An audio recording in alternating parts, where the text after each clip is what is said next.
Hmm,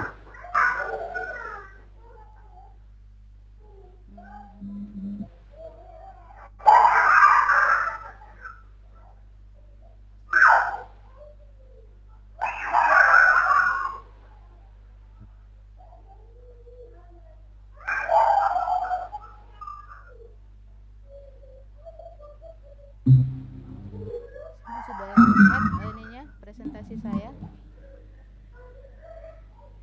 Udah Bu. udah. Silakan di mute dulu mikrofonnya, sama kalian boleh matikan video kalian selama penjelasan saya.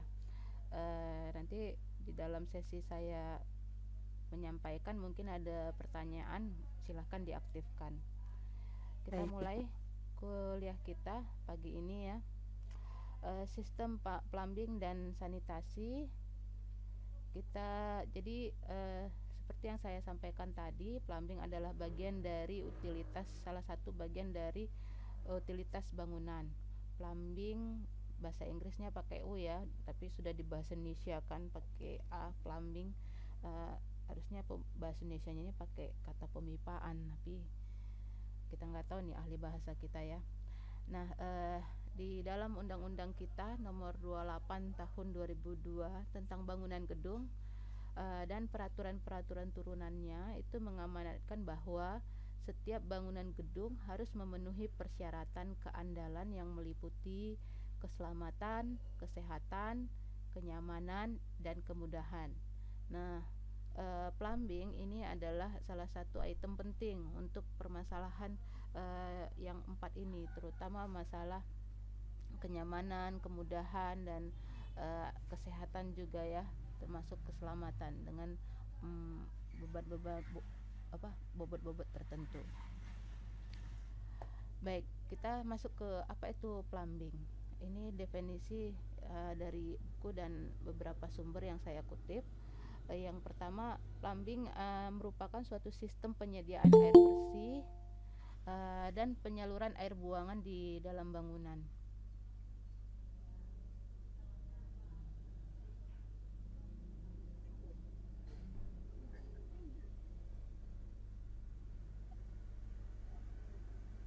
Oke.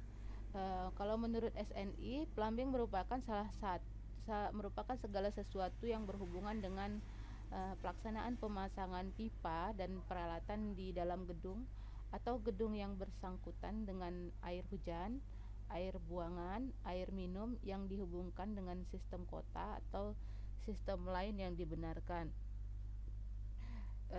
Namun saya lebih prefer untuk definisi yang dari ini ya, Buletin SDI Plumbing dari Badan Sertifikasi Nasional yang kalian bisa akses di websitenya.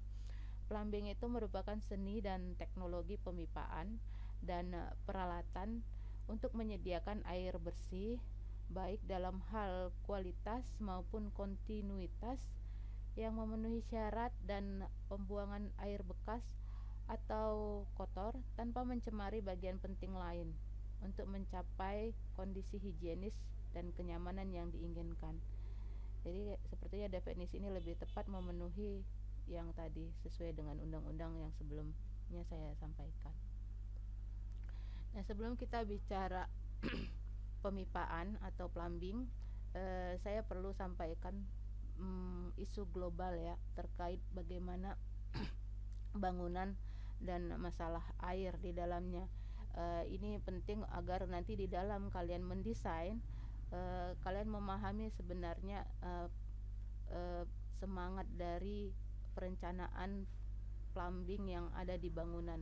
Artinya sebagai perencana kita tidak bisa lepas dari isu lingkungan, karena ketika bangunan itu dibangun sesungguhnya ya ada lingkungan yang kita ganggu.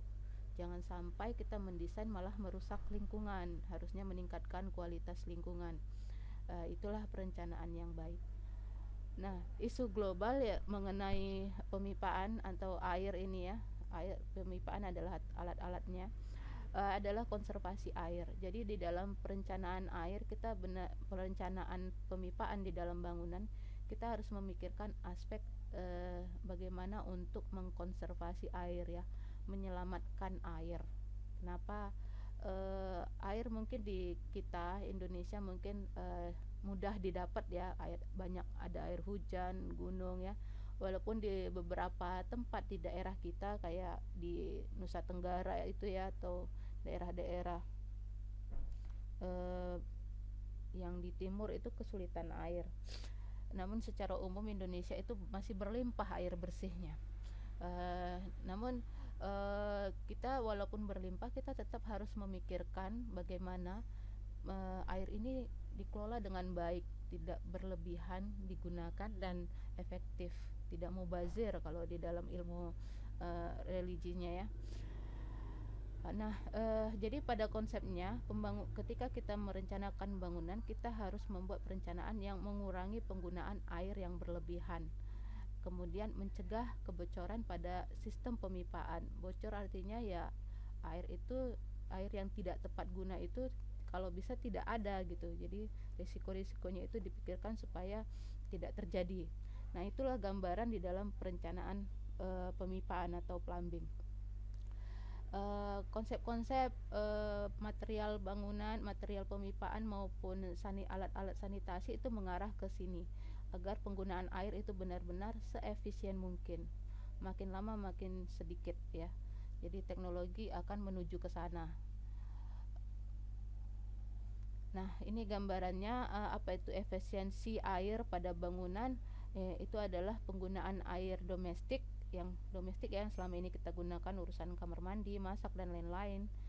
Kalau di rumah tangga itu dikurangi dengan penghematan air dari alat plumbing dan juga penghematan utilitas. Di sini ada contohnya penggunaan air pada toilet atau air wuduk ya. Di air toilet kalau kita perhatikan ada dua jenis flush itu ya. Kalau toilet duduknya yang bagus, ada yang untuk menyiram air kecil, ada yang untuk air besar.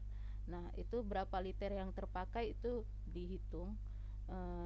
Idealnya ada standarnya, dan lama kelamaan standar itu akan semakin mengecil karena mempertimbangkan kemajuan teknologi juga yang mengarah untuk mengirit ya penggunaan air tersebut. Kemudian contoh penghematan utilitas lainnya adalah penggunaan air cooling water yang digunakan untuk AC ya. Kemudian penyiraman landscape. Jadi air itu setelah digunakan masih bisa digunakan ulang sampai dia benar-benar jadi black water istilahnya, air yang sudah tidak bisa difungsikan lagi kecuali harus diolah secara kimia agar menjadi bagus lagi untuk digunakan. Kemudian konservasi air juga bicara bagaimana kontrol pemakaian air. Jadi peralatan utilitas kita ini, kalau bangunan-bangunan smart building, bangunan pintar, itu sudah mulai menyambungkan utilitas dengan alat ukur. Jadi diukur berapa penggunaan airnya.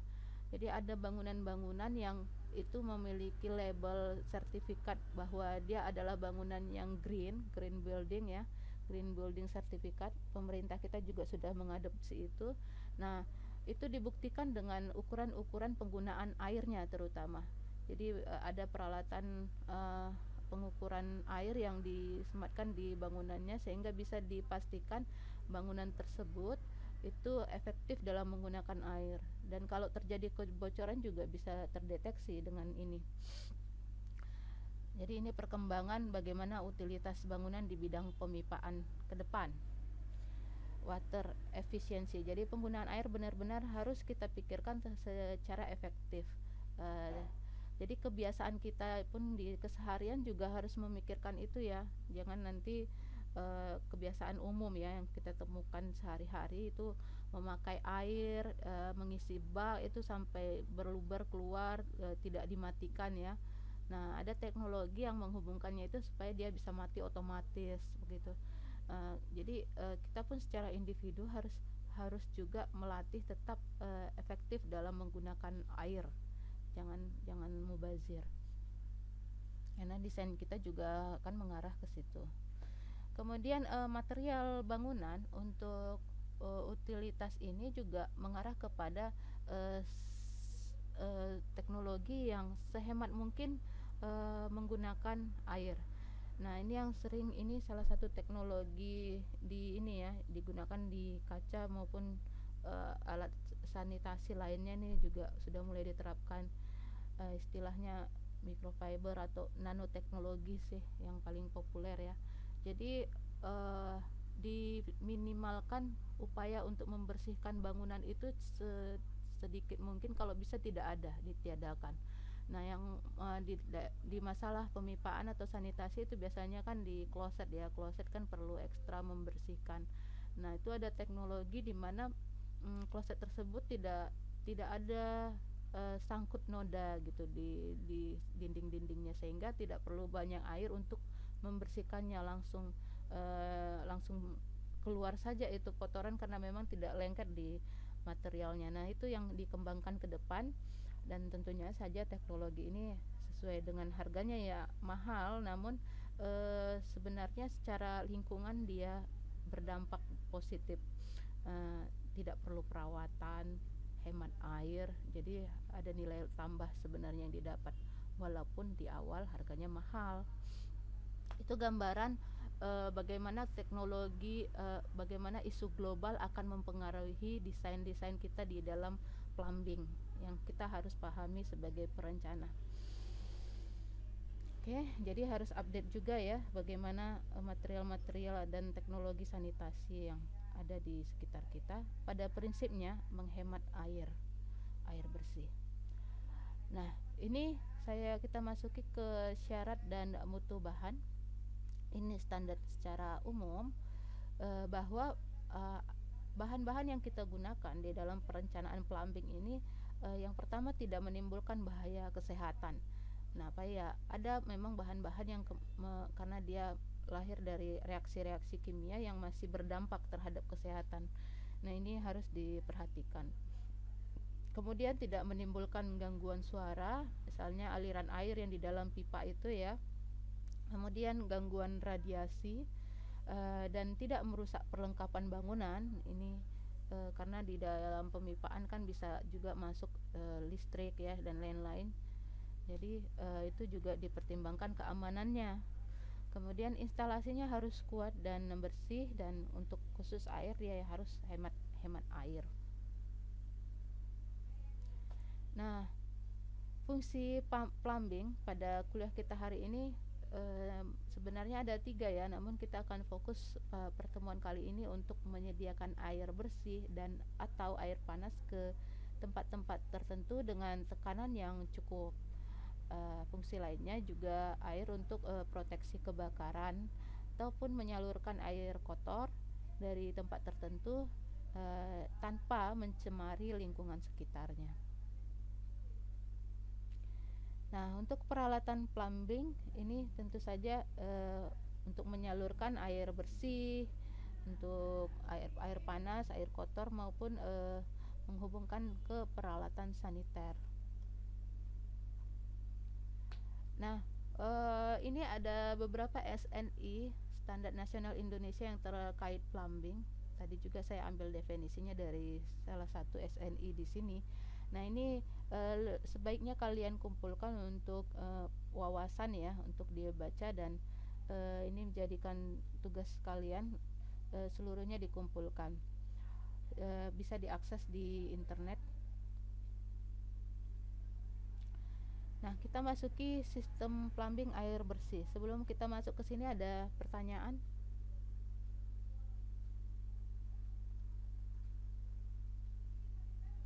Cukup ya, cukup jelas ya. Oke Bu, cukup Bu. Oke, kita masuk khusus spesifik ke plumbing air bersih. Nah, kendala di plumbing air bersih biasanya adalah ditemukannya tekanan air yang kurang sehingga debit mengalir airnya kecil. Itu yang sering terjadi di sekitar kita. Kalau di Kota Medan ini sering ya, air dari PDAM, perusahaan daerah air minum itu dalam debit kecil, terutama di lokasi-lokasi tertentu. Jadi kadang dibantu dengan pompa ya, pompa air supaya tekanannya sampai ke kamar mandi dengan sesuai dengan kebutuhan. ada juga dengan menggunakan pakai tangki air. Jadi pada prinsipnya adalah airnya sampai dengan tekanan yang sesuai dengan yang kita butuhkan, yang disyaratkan. Nah, bicara air bersih, sumbernya kita di sekitar kita biasanya ada ini ya, perusahaan air minum ya. Ini jadi catatan nih, perusahaan air minum, bukan air bersih ya. Jadi idealnya memang air itu yang dari pam itu adalah air yang dapat diminum. Namun saya yakin di sini nggak ada yang belum berani nih ya minum air pam langsung dari keran ya. Kalau di luar negeri biasanya itu sudah umum ya, bisa mengakses air minum langsung dari sumber air kota di taman-taman ataupun di rumah tinggal, itu sudah standar untuk diminum. Jadi begitulah kualitas kita, namun bisa jadi trennya ke depan akan seperti ini ya, sampai air minum. Kemudian kalau tidak ada ya pakai sumber setempat, bisa dengan sumur, air mata air artesis. Kalau di daerah Danau Toba dia ngambil airnya dari danau ya,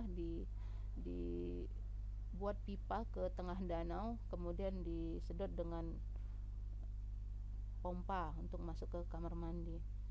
Begitu, jadi tergantung daerahnya.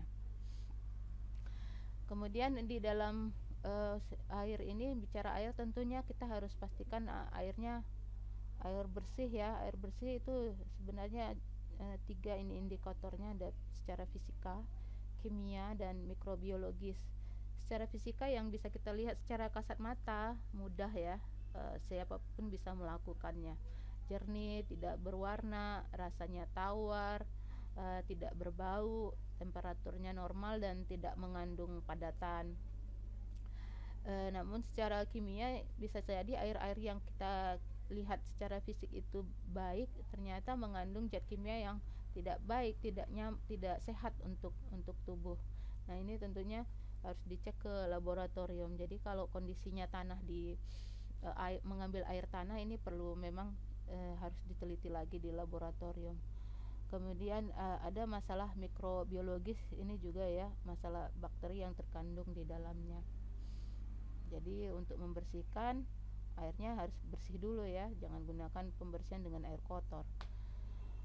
Oke, kemudian yang dipertimbangkan di dalam perencanaan plumbing air bersih tentunya jumlah pemakaian air bersihnya.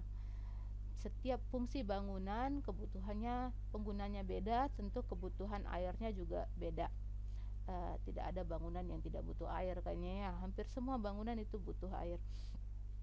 Nah, ini adalah standar yang bisa kalian akses di SNI ya untuk perencanaan. Jadi dari jumlah pemakaian ini kalian nanti bisa hitung nanti berapa kamar mandi yang harus disediakan, berapa pipa, di mana letak pipanya ya. Juga nanti cara mendesainnya dengan aktivitas yang ada di dalam fungsi-fungsi tersebut.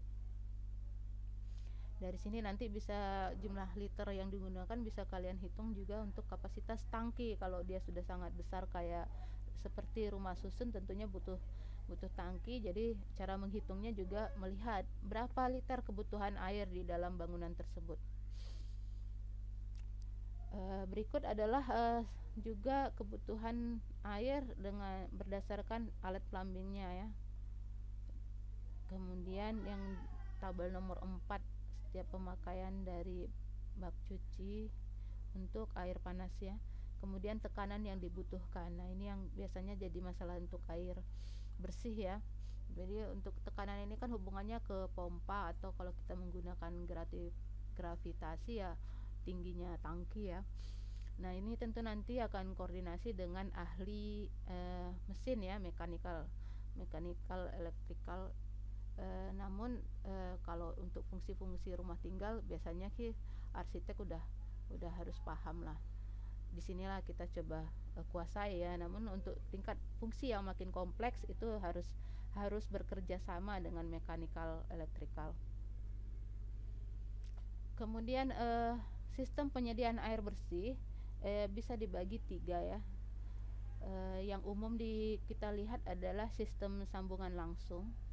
Nah, dan ada 2 lagi, yaitu sistem tangki air atas dan tangki tekan ya. sistem sambungan langsung ini yang sering ditemukan nih, dari pump langsung ditarik ke keran-keran air di rumah tinggal. Namun untuk fungsi-fungsi yang rumah susun, apartemen, perkantoran ini sudah tidak bisa lagi mengandalkan sambungan langsung. Biasanya sudah pakai sistem ini, tangki atas atap ya. Ini tangki atas atau diletakkan di atap. Bisa juga dia menampung dulu di bawah, namun disedot di penampungan utama di atas, dipompakan di atas bangunan. Dari atas bangunan dia didistribusikan ke ruang-ruang yang membutuhkan air. Ini yang paling populer ya. Kemudian ini ada juga sistem tangki tekan ya. Ini pakai konsep ilmu hidrolika ini. Oke. Nah, tidak begitu populer ya, namun pada kondisi tertentu ini digunakan. Nah, prinsip untuk membangun sistem jaringan yang pertama itu prinsip umumnya ya, tidak mengganggu sistem struktur bangunan. Jadi jangan karena ada pipa yang harus kita lewatkan, maunya ini jangan strukturnya yang dibolongi untuk melewatkan pipa. Nah, di dunia proyek itu pernah terjadi, itu pipa dimasukkan di ini ya, di tengah kolom.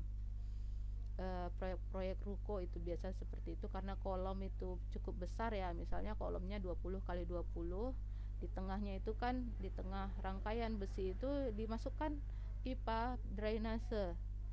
Nah, itu merusak kekuatan bangunan. Jadi tidak boleh di dalam struktur bangunan, dia harus di luar. Struktur bangunan jangan diganggu. Nah, itu kondisi seperti itu kalau dimasukkan di dalam kolom itulah yang kejadian bangunannya tidak kokoh. Kalau terjadi gempa ya itu duluan yang hancur ya.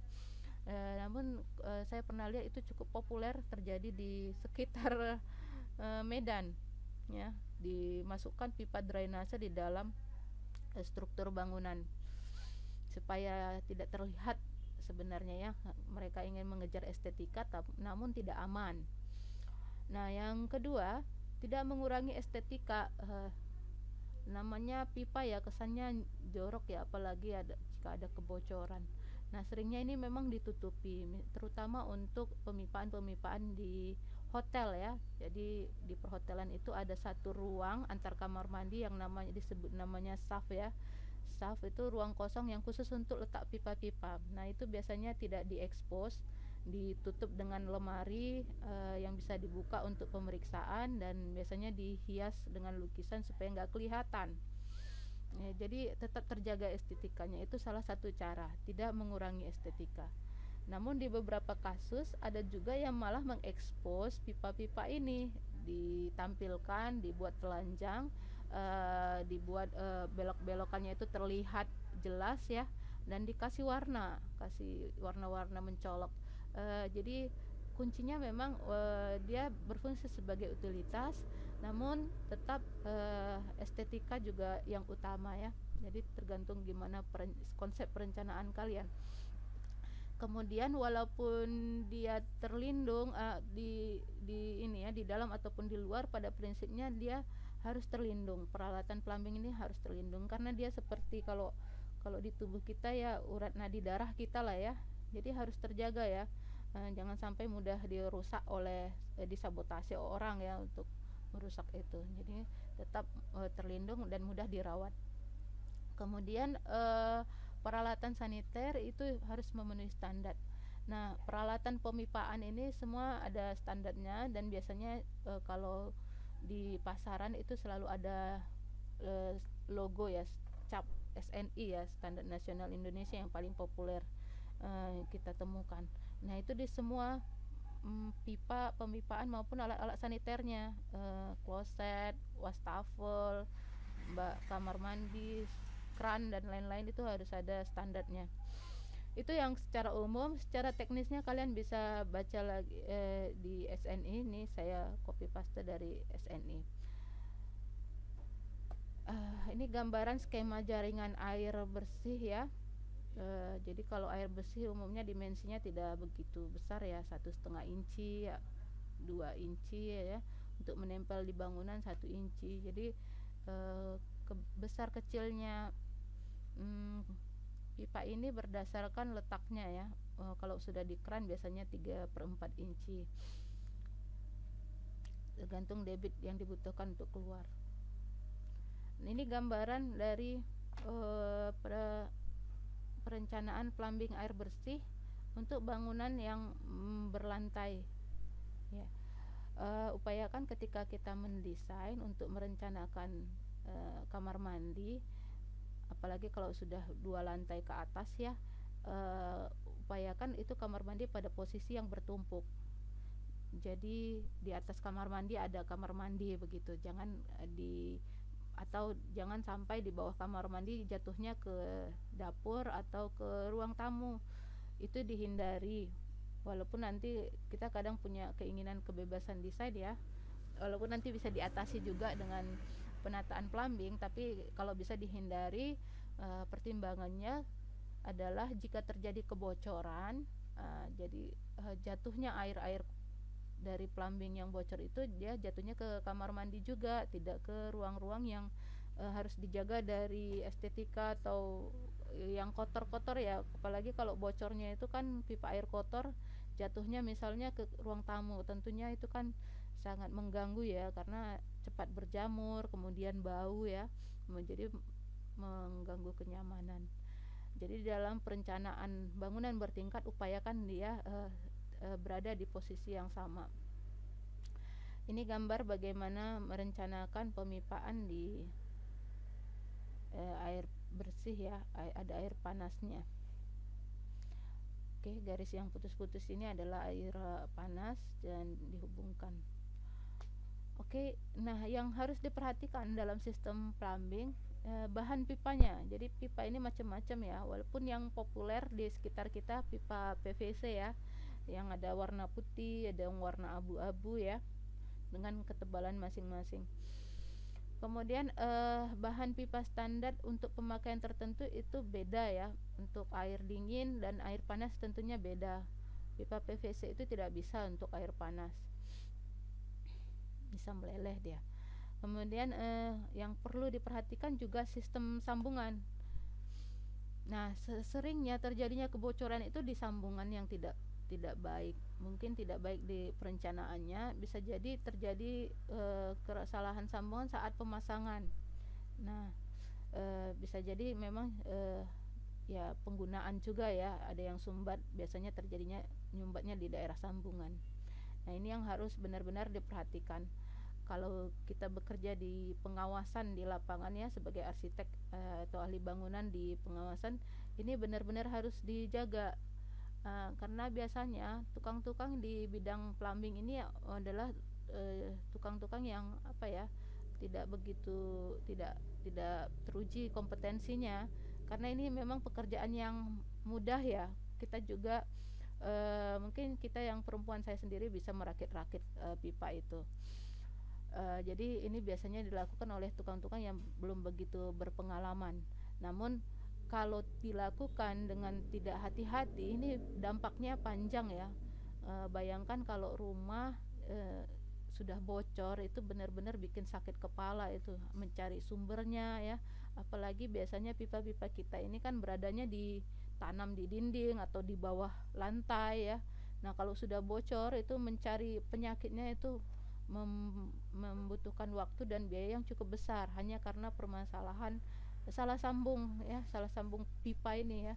Jadi ini benar-benar harus diperhatikan soal pengawasan. Kemudian instalasi sistem plumbing ini juga yang diperhatikan adalah masalah katup ya. Katupnya biasanya ini di masalah jika menggunakan tangki ya, kalau di rumah tangga.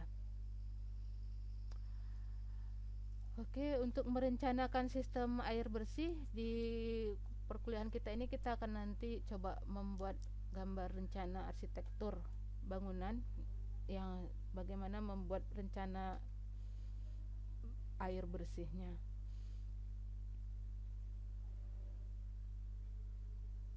Nah, ini saya coba perhatikan, ini gambar rencana air bersih. Dia membuat gambarnya ini karena desainnya sederhana ya, jadi pakai isometri Saya mau tanya sama kalian nih. Di sini ada tangki, ada keran air bersihnya ke ruang-ruang yang membutuhkan. Ini contoh sederhana ya, membuat gambar rencana air bersih. Bisa juga dengan gambar denah ya. Ini saya tunjukkan, ini pola perencanaan air bersih di rumah sakit. Jadi ada gambar denah secara keseluruhan ya. Ini denah tipikalnya nih di satu lantai. Kemudian perhatikan ini kamar mandi ini ruang rawat inap. Kamar mandi di ruang rawat inap itu pasti ada kamar mandi ya. Nah, perhatikan kamar mandinya di sini yang kecil-kecil ini, pintunya keluar ya. Kalau kamar mandi di rumah sakit itu pintunya harus keluar, itu standar rumah sakit. Beda dengan kita di rumah tinggal. Oke. Nah, ini gambar di tipikal per kamar mandinya di zoom, kemudian didetailkan. Garis-garis ini yang hitam ini adalah garis pipa air bersihnya yang mengalir ke kloset, wastafel, dan perhatikan ini ada saf ya.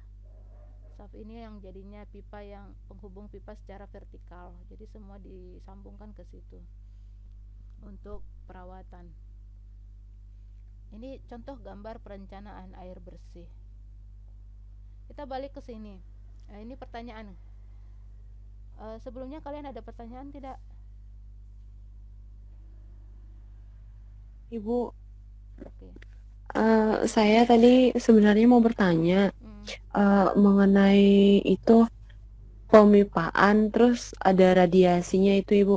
Saya kurang tahu gimana sih bisa ada radiasi gitu Ibu. Alirannya bagaimana gitu Ibu? Yang aliran listrik Ibu jelaskan tadi begitu Ibu. Ya. Sekian.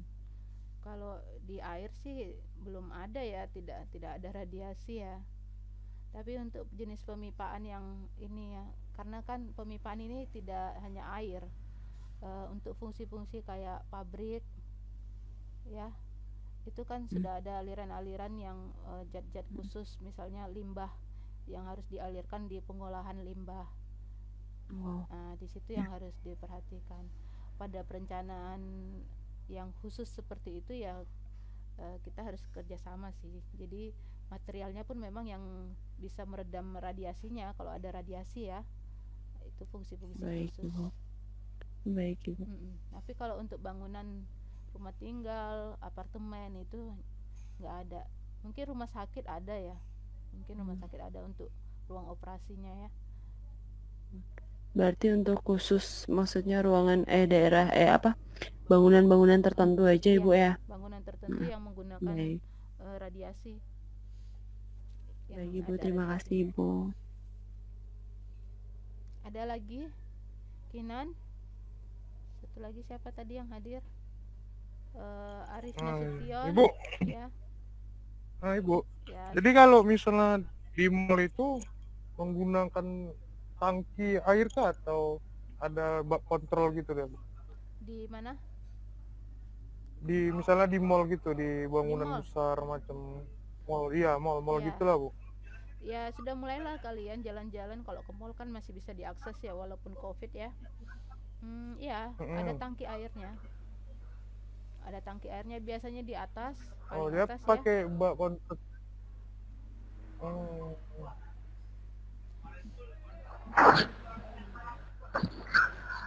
Biasanya di bangunan paling atas itu Arif, dan tentunya ada pengontrolnya lah ya.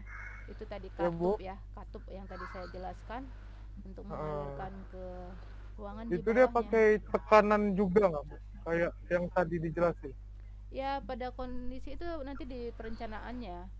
Walaupun letaknya di atas, kalau tekanannya kurang, ya dibutuhkan tambahan pompa. Ya, jadi cara hitungannya juga apakah cukup dengan gravitasi? Biasanya sih cukup ya, posisinya di atas.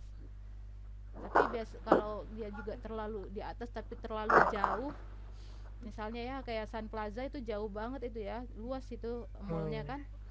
Sementara biasanya itu tadi maka namanya titik, karena kan di mall itu sendiri kan Bu, di kamar mandinya itu kan agak jauh, terus pun ada beberapa gitu di sudut-sudut gitu. Ya, di situ nanti masalah perencanaan ya dipertimbangkan memang jangan jauh dari posisi atas kamar mandi. Pada titik yang jauh-jauh mungkin bisa jadi ada tangki lagi di atasnya sendiri. Jadi dibuat dua sistem ya, dua sistem tangkinya. Oh, Nah, di situ di soal perencanaan itu. Karena misalnya pertimbangannya kalau jauh dia harus memompakan air, tentunya biaya biaya biaya apanya ya, pelaksanaan apa biaya operasionalnya yang harus dipertimbangkan. Tapi kalau hanya pakai gravitasi kan tidak ada biaya operasional untuk tekanan air. Hmm. oke Bu. Oke, ada pertanyaan lagi? Surya Rama, Kinan, Tidak, Bu. cukup jelas? Jelas, Cukup, Bu. Bu. Cukup ya? Iya, Bu. Ini mata kuliah utilitas memang panjang ini. Kita belum sampai ke perhitungan ya, Arif ya. Arif tadi kan sudah mempertimbangkan efektivitas Iya, Bu. desain. Nah, itu ada hitungannya, Arif. Oh, dia tuh berbeda lagi ya Bu, itu hitungannya. Ya ada kuliah menghitung ya. Tapi saya Oh, kira nggak bisa hari ini nih. oh ya, Mungkin apa Bu? kalian baca Cuma dulu lah ya. penasaran gitu. Ya, kita belajar dulu bagaimana perencanaannya. Hmm, oke Bu. Perencanaannya baru nanti dihitung. Apakah butuh pompa atau tidak, di mana letaknya ya, itu perencanaan. Nah, ini kalian lihat gambarnya denah instalasi air bersih ya. Kalau melihat nama ruangnya ini bangunan apa?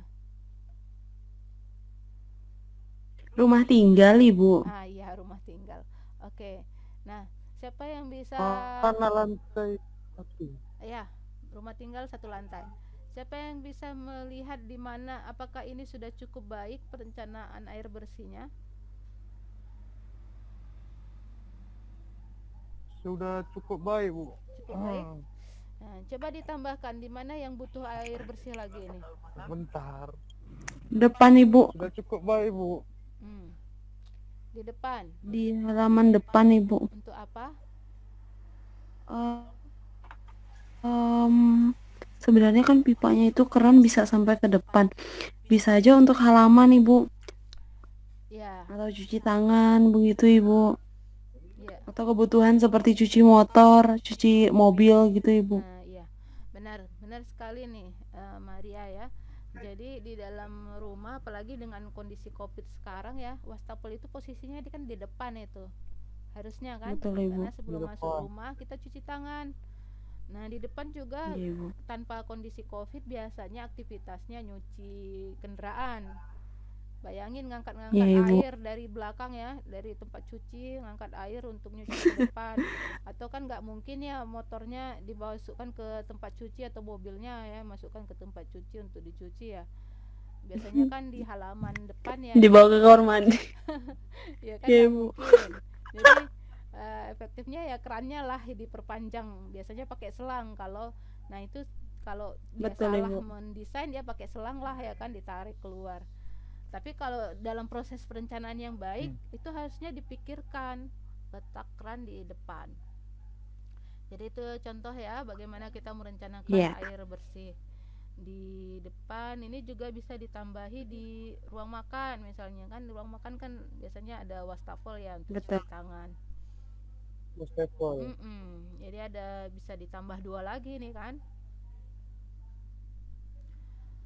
Oke, Ya, itu Ibu. gambaran bagaimana merencanakan air bersih. Oke, ini ya. Nah, sebenarnya ini nanti masuk ke dalam tugas kalian nanti mendesain kamar mandi air bersih pada bangunan. Namun kalian ini kan pada posisi klaster 1 ya. Klaster 1 itu adalah penelitian. Nanti tugasnya berbeda dengan klaster 2 ini. Tugas untuk kelas malam ini. Nanti tugasnya akan saya sampaikan lagi di e-learning. Tapi gambaran tugasnya akan saya sampaikan sekarang. Tugas kalian itu nanti adalah menganalisis atau membuat laporan sistem air bersih di bangunan rumah sakit. Saya akan kasih gambarnya, kalian bisa buat nanti bagaimana sistem air bersih yang ada di bangunan tersebut. Jadi Baik, Ibu. keluaran tugas kalian itu lebih kepada laporan ya. Jadi Siap, menganalisis. Ibu. Oke, nanti gambar kerja dari bangunan yang akan kalian teliti itu akan saya berikan linknya di WhatsApp grup. Baik, Ibu. Tugasnya tugas kelompok. Siap, Ibu. Oke, gambaran tugasnya. Nanti soal pengumpulannya di mid semester ya. Namun jangan kerjakan ini dalam bentuk kebut semalam. Kalian pasti Baik, kewalahan. Ibu. Siap, Ibu. Oke, Ibu, ya. maaf sebelumnya. Untuk literatur dari laporan itu bagaimana kira-kira Ibu ya? Ada buku ya, sumber buku yang saya sampaikan, dan SNI. Oh. Pakai SNI Oh. saja sudah ini tuh. Baik, Ibu. Karena kita gunakannya memang lebih banyak mengacu ke situ ya. Siap, Ibu. Untuk menguji hasil dari proses pembangunan juga kita ukurnya dari SNI. Jadi lebih ke situ ya, dibandingkan aja dari gambar kerja yang kalian lihat dengan SNI ini sesuai nggak, gitu aja cara menganalisanya. Nanti gitu. Berarti lebih kepada meneliti dulu Ibu ya, berarti bukan menggambar. Enggak, kalian tidak di klaster itu, kalian di penelitian. Baik, siap Ibu. Bisa ya Arif, Surya, Kinan, bisa dipahami? Bisa Ibu. Bisa, Bu. Oke, masih cukup kuat untuk kita lanjutkan kuliahnya. Masih Ibu. Masih, Bu. Oke, yang Kemungkinan saya masih Bu. masih ya, masih panjang ini. Sebenarnya ada 3 slide yang harus 3 paparan yang harus saya berikan. Tapi ada satu dulu lah. Saya ingatkan sebelumnya, kalian harus mengisi kuis yang ada di e-learning itu untuk melihat kehadiran kalian juga, dan juga daya pemahaman kalian terhadap apa yang sudah saya sampaikan secara ini ya, Zoom meeting ini, maupun kalau yang tidak hadir sekarang ya bacalah apa boleh buat caranya, jalan keluarnya ya. Tapi tetap saya harus evaluasi yang saya sampaikan kalian pahami atau nggak ke sana biar blunder. Itu ya Arif, e-learningnya silakan diisi dan hati-hati mengisinya. Saya Ya, tidak mau nilai kalian jelek di situ, karena semua jawabannya itu ada di paparan yang sudah saya sampaikan. Namun ada pertanyaan jebakan ya Arif ya, jangan sampai salah. Iya Ibu. Oke. Untuk absen online-nya nanti saya berikan di WhatsApp grup. Kita lanjutkan ke materi kuliah kita yang kedua. Siap Bu. Iya Bu. Sebentar. Berarti itu Bu, kalau kuisnya itu kita ada di setiap e-learning itu Bu? Iya, kuis ada di setiap e-learning.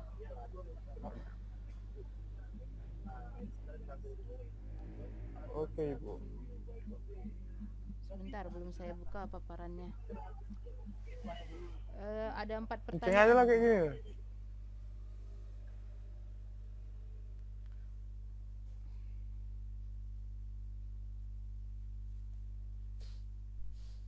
Sembari menunggu ini paparannya dibuka, ada lagi yang mau ditanya? Cukup Ibu. Paparan ini nanti saya upload, termasuk juga penjelasan tentang tugasnya tadi ya. Kita lanjutkan ke materi mengenal plumbing, mengenal pipa.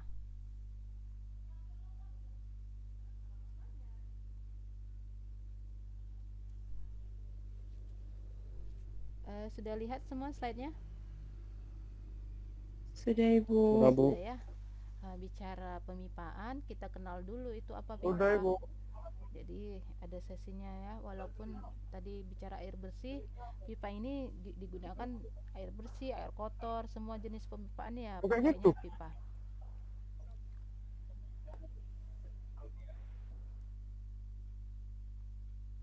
Oke, jadi tadi sudah saya kasih sedikit gambaran bahwa pipa ini ada bahan-bahannya ya, tergantung kebutuhan. Ada pipa galvanis, ya pipa besi yang dilapis oleh galvanis, tapi tidak juga bisa untuk air panas. Ada pipa PVC, ini yang paling populer yang kita temukan di lapangan atau di pasaran, ya, karena dia juga selain kuat, ringan dan tahan karat, namun tidak bisa untuk air panas. Kemudian ada yang pipa dari HCPE, ini juga berbahan dasar polietilen.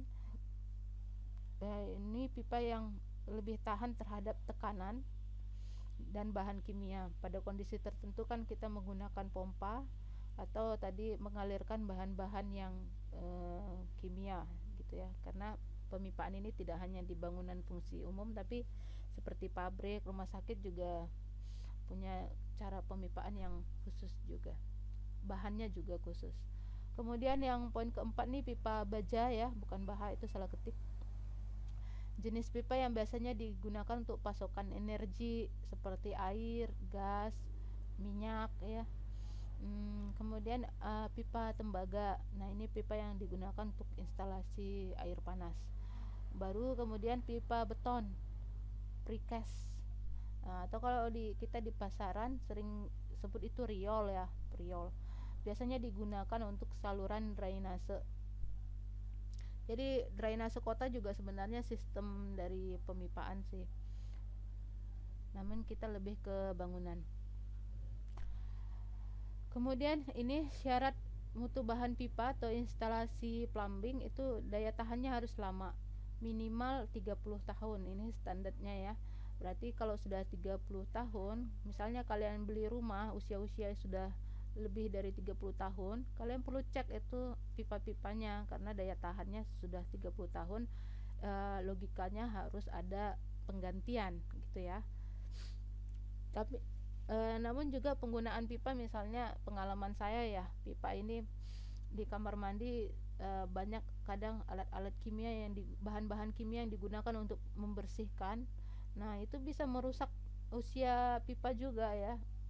Terlalu banyak campuran yang tidak baik ya, itu zat kimianya itu bisa merusak pipa. Jadi pernah saya temukan pipa pembuangan air yang ternyata sudah bolong-bolong karena mungkin keras sekali itu zat kimia yang digunakannya. Jadi air tidak mengalir ke saluran kota, tapi meresap ke bawah. Tidak kita bisa lihat dia kebocorannya di mana, karena dia di bawah lantai kan. Namun itu sebenarnya masalah, apalagi masalah lingkungan sebenarnya itu kan. Kemudian permukaan pipanya harus halus dan tahan air. Tidak ada bagian-bagian yang tersembunyi dan menyimpan kotoran pada bahan-bahan yang dimaksud.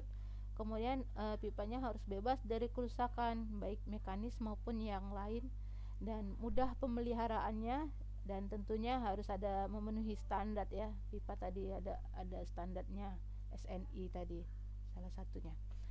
Kemudian pipa di pasaran umumnya punya ukuran ya, ukuran ini yang populer ini, dan kita harus kenalin juga. Ini pipa C5/8 nih, salah ketik juga. Oke, ini biasanya kalau kalian lihat pelindung kabel listrik yang warna abu-abu ya, diletakkan di atas plafon. Kemudian ada pipa AW yang ukuran setengah atau 3/4 ini untuk air bersih biasanya digunakan untuk suplai air di rumah tangga. Untuk ukuran yang lebih besar biasanya dipakai untuk yang butuh debit air yang lebih besar. Nah, AW ini adalah ukuran pipa yang paling tebal dan biasanya digunakan untuk kebutuhan yang membutuhkan menggunakan tekanan ya, seperti pompa ya. Jadi biasanya digunakan AW. Nah, kemudian pipa D ukuran 2,5, 3 dan 4. Ini biasanya dipakai untuk buangan air rumah tangga. Bisa dipakai C, tapi lebih baik digunakan tipe D. Kalau pipanya tidak ditanam di tembok ya. Jadi tembok itu juga alat bantu. Namun kalau diekspos keluar baiknya D. Takutnya misalnya ada apa-apa, kalau misalnya WC-nya seringnya disedot ya, bisa pecah atau tidak kuat. Pipa ini tidak terlalu tebal, dan tidak terlalu kuat dengan tekanan. Kemudian pipa paling rendah atau tipis itu pipa C, ukuran 3 inci atau 4 inci. Nah, ini biasanya memiliki digunakan untuk pembuangan air dan untuk yang tekanannya rendah. Ini adalah pipa yang paling tipis yang ada di pasaran. Nah, jenis-jenis sambungan pipa yang perlu kalian pahami ya, ada pipa elbow, siku ya, ada reducer ya, memperkecil. Nah, ini di gambar bisa kalian lihat nih elbow, ini ya soket ya, paling sering disebut soket kalau di pasar kita. Kemudian pipa T karena mirip bentuk T ya, tapi panggilannya tulisannya T. Kemudian ini nih. Oke. Elbow. Oke. Ada juga sambungan silang, cross dan tutup cup. Ini lebih detail ya, si elbow ini bisa jadi salah satu sisinya ukuran dimensinya lebih besar atau lebih kecil. Kemudian untuk sudut ada juga dipertimbangkan sudut 45 derajat atau 90. Di sini ada yang 180. Kemudian reducer ini adalah pipa yang mengalihkan dari volume yang besar ke kecil. Kemudian fitting T ya, ini juga salah satu pipanya, bisa lebih besar atau salah satunya ya. Nah, kemudian sambungan cross ini ya, 4 segi ya, 4 keluaran. Kemudian tutup misalnya kebutuhan untuk menutup pipa atau untuk bak kontrol juga bisa. Kemudian ada juga katup ya. Katup ini untuk menutup dan membuka aliran, mengatur aliran dan mencegah aliran balik, mengatur tekanan untuk pressure relief. Ini ada gambarnya kemarin nih. Nah, seperti ini ya, katup itu biasanya digunakan ketika sudah menggunakan tangki. Oke, ini gambar-gambar yang mudah dikenali ya untuk jenis sambungan pipa tadi.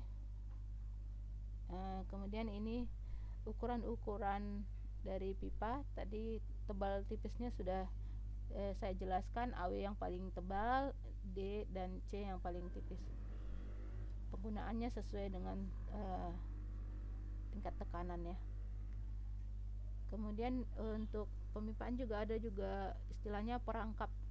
Ini sering kita jumpain untuk kitchen sink ya, di bawahnya itu ataupun di dalam kloset sebenarnya ada ini perangkap.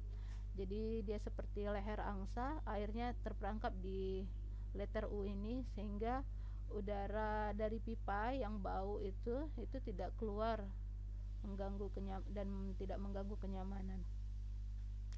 Nah, kemudian dari pipa kita harus kenal juga alat-alat saniter. Di sini ada menggunakan air bersih dan juga setelah disinilah keluarnya air bersih tersebut kemudian digunakan menggunakan alat saniter, lalu dikeluarkan ke pemipaan air kotor. Nah, di sini semua kenal ini ya. Kita cek nih, bathtub ini semua tahu ya. Bathtub. Bathtub.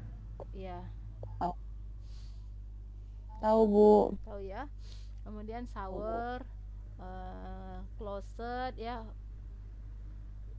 Closet ini ada closet duduk, ada closet jongkok. Kemudian ada urinoir yang khusus laki-laki, ada bidet yang khusus perempuan. Kemudian ada wastafel ya. Wastafel, kemudian kitchen sink. Nah, di dalam kamar mandi ini juga ada ini yang tanda panah floor drain ya, floor drain. Kalau ini ada detail pemotongannya, dia mirip prinsip prinsip perangkap tadi. Jadi air itu tetap terperangkap sehingga udara dari pipa yang bau ini ya tidak keluar dari floor drain. Oke, itu saja kuliah kita untuk sanitasi perencanaan air bersih dan juga mengenal pipa dan alat saniter. Sampai di sini ada pertanyaan?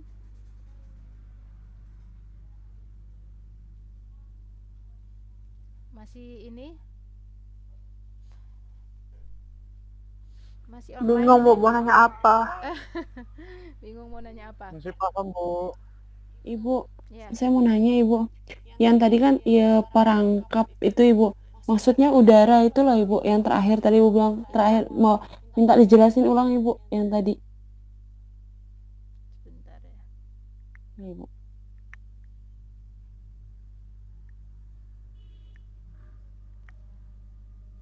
Apa?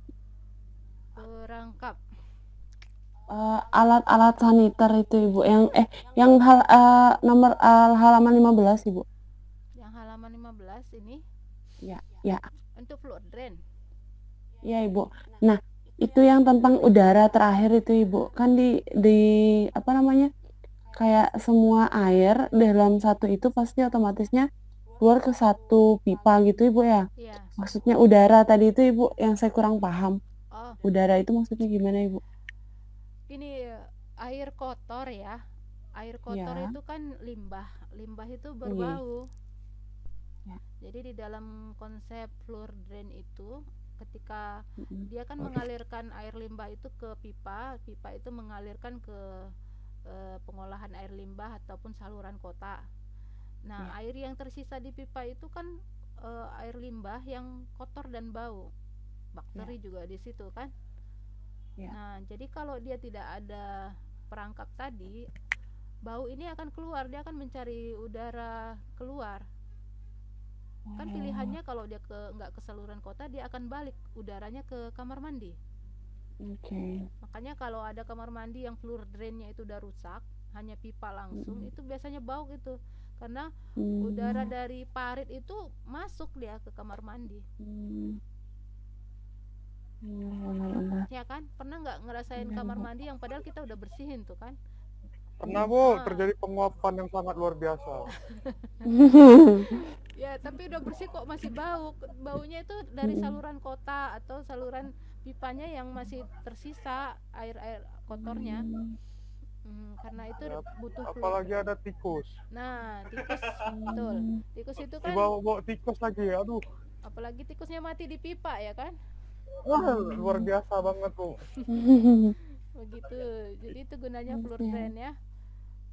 Baik Ibu. Kalau yang murah-murah mungkin dia tidak akan seperti ini detailnya, nggak nampak dia. Oke. Siap Ibu, paham Ibu. Nah ya. Ada lagi yang mau ditanyakan? Floor drain bahasa Indonesianya nggak ada ya. Banyak istilah-istilah yang nggak punya bahasa Indonesia nih. Betap bahasa Floor itu kan Indonesianya apa? lantai. Drain air. Pengering lantai ya. Iya. Betap ini apa coba bahasa Indonesianya? Bathtub itu kayak bak untuk mandi itu loh Ibu, yang mandi langsung kayak cebur diri itu kayak bak itu loh Ibu. Iyalah. Tapi tidak dibahas Indonesia kan, banyak bahasa Inggris ya. Iya. Belum lagi kita pakai bahasa Bali ya. Udah cukup? Ada Udah lagi yang Ibu, mau ditanya? cukup. Nggak ada Bu. Cukup jelas ya. Jelas Bu. Oke, Cukup Ibu. seperti saya sampaikan tadi, air bersih ini ada perhitungannya, namun kayaknya untuk hari ini cukup sampai dua materi ini aja dulu yang saya berikan. Namun nanti kita tetap latih ya perhitungan ini, apalagi kalian melakukan analisa terhadap gambar perencanaan air bersih yang nanti saya berikan di tugas. Begitu, jadi perhitungannya digunakan. Bu, tugas kuisnya itu dikumpulnya setelah ini atau nanti ada jam berapa gitu Bu paling lamanya? Tidak, saya kasih batasan, kalian kerjakan saja ya, nggak ada batasan. Alhamdulillah. Arif kok senang sekali dipanggil rektor lagi ya. Iya, Bu, banyak kali kerjaan, Bu. Ibu tahu lah semalam mau bincang gimana, Ibu. Prinsipnya kalian kerjakan konsentrasi dan maksimalkan nilainya, jangan itu kan tinggal baca ya, harusnya nilainya jangan sampai 0 lah, minimal Ya, Bu. 80 ya, 100 gitu. Waktunya tidak dibatasi. 70 lah, Bu, minimal. cuma 4 soal, Arif. Salah satu aja udah 80 Oh ya. iya. Oke. Wis mantap mantap. Hati-hati mengerjakannya dan konsentrasi karena juga tidak ada deadline waktu ya. Kalian bisa kerjakan dalam waktu yang luang. Kuliah ini juga nanti saya upload Oke, Bu. ke YouTube. Kalau ada yang kurang-kurang kalian bisa ulang lagi ya, review ya. Siap Ibu. Untuk teman-teman yang belum hadir juga bisa belajar online di nonton YouTube-nya lagi. Tentunya saya potong yang nggak perlu. Oke, kita padakan sampai di sini. Ada yang mau disampaikan sebelum kita tutup? Oke, Ya, Bu. coba tampilkan dulu wajahnya, saya screenshot untuk yang terakhir. Ya, saya bikin nengok wajah si Maria nih, Bu. Penasaran. Sebentar. Minggu yang Aduhan. lalu Maria nggak bisa tampil wajahnya. Iya. Bisa muncul. Tadi Arif terlambat masuk sih. Nah, tuh kan Arif terlambat masuk. Iya, briefing, Bu, briefing. Ayo Surya, dibuka sebentar sebelum kita tutup ya, saya screenshot. Oke, 1, 2, 3, senyum ya. Aduh Arif, senyumnya kok begitu. Cuman saya yang sendiri nampak muka nih, yang lain tak ada, Bu. Oh, itu karena kameramu kayaknya. Oh iya, Bu. Hah? Semua sudah kelihatan kok. Oke. Nah, sudah semua, kita tutup sampai di sini. Tetap semangat, Ibu. jaga kesehatan dan kerjakan kuisnya. Absen nanti, absen online tetap saya berikan nanti di WhatsApp grup ya, diisi. Perhatikan kelasnya karena itu ada 4 kelas. Jangan nanti di absen di kelas arsitektur Nusantara ya. Tetap baca Iya, baca Bu. utilitas pun ada Iya, di Bu. situ. Absen, kuis. Saya udah 5 kali salah. Aduh Arif, saya meriksanya nanti ini ya. Sulit. Oke, jaga kesehatan. Siap, Sampai Ibu. jumpa di pertemuan Oke, berikutnya. Bu. Billahi taufiq wal hidayah. Assalamualaikum warahmatullahi wabarakatuh. Waalaikumsalam. Warahmatullahi wabarakatuh. Wabarakatuh. Silakan live ya. Ya Bu.